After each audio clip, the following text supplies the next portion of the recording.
विनंती आहे.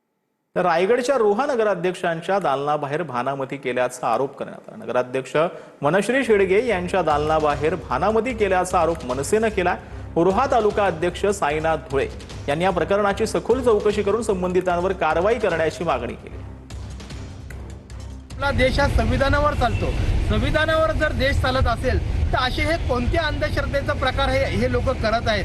हे काय केलंय काय नाही केलं आम्हाला याची काही कल्पना नाहीये, परंतु आमची स्वतः मी महाराष्ट्र नवनिर्माण सेना रोहा तालुक्याच्या वतीने या गोष्टीचा जाहीर निषेध करतोय आणि ते जे काही केले त्याची चौकशी व्हावी। त्यांनी कुठल्या प्रकारचं ह्या दालनामध्ये नगर परिषदेच्या दालनामध्ये यांनी काय बांधलेलं आहे याची पूर्णपणे चौकशी करावी। या व्हिडिओच्या माध्यमातून आम्ही इशारा देत आहोत। तर टिटवाळ्यामध्ये गजानन पॅलेस सोसायटीतील अघोरी प्रकार समोर आलाय। सातत्यानं अशा घटना घडत असल्याचा रहिवाशांचा आरोप आहे। परिसरामध्ये अंधश्रद्धा आणि दहशतीचं वातावरण निर्माण झालंय। मनसेचं टिटवाळा पोलीस ठाण्यामध्ये निवेदन देण्यात आलेलं आहे। संबंधितांच्या वरती तातडीनं शोध घेऊन कारवाई करण्याची मनसेनं मागणी केली।